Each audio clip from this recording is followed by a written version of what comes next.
بسم الله الرحمن الرحیم. हमारा पार्टी مشرانو ورکرانو جمع السلام علیکم. څنګه چې مشرانو خبرو کړې زموږ د احتجاج زموږ سره ذاتي مفاد لپاره نه دی، دا زموږ د پارټۍ سره ذاتي خبره دی کشته، دا د عوامو لپاره دی او دا د عوامو احتجاج دی.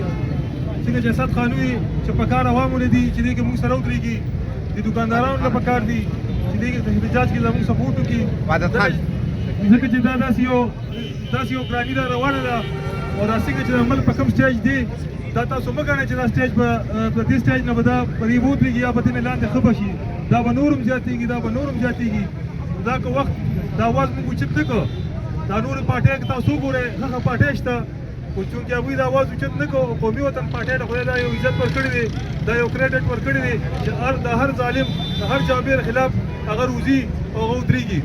زموږ انشاءالله د مشرانو چې څه فیصله وي څنګه چې مشرانو وي چې بیا به دې نه غټ احتجاج، دا خو زموږ خاص ورکټ چې کوم دی، خاص عمدهدار دی، خاص لیډر دی، د هغه احتجاج دی.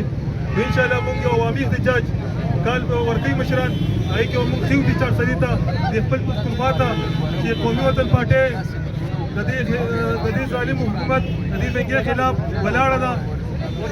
زموږ نه چې سب کېږي د هغه د پي ډي ایم په لیولي د هغه ذاتي لیول باندې کوبه او د مشرانو ته زه دا یک امتحاني ورکوم چې انشاءالله موږ به تاسو سره په یو ډګر نه وروسته کېږو چې کوم ځای کې تاسو وایئ، که په پېښور وایئ، که په چارسده وایئ، که په اسلام آباد وایئ، د دې ظالم حکومت په خلاف به موږ وځو. والسلام. ناکام حکومت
لك دي خوشاله کا.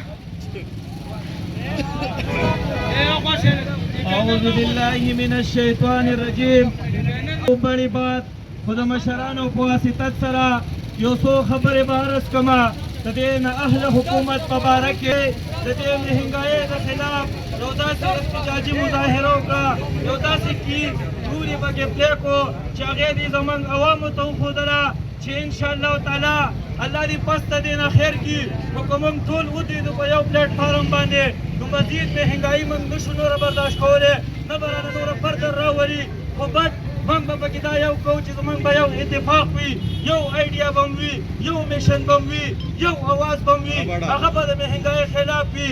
که کوم ځای کې مهنګایي وه موږ به د هغې خلاف ودرېږو، که په چارسده کې وه، که ایون هرې ګوټ د KPK کې وه، موږ به ځان رسو به انشاءالله. والسلام.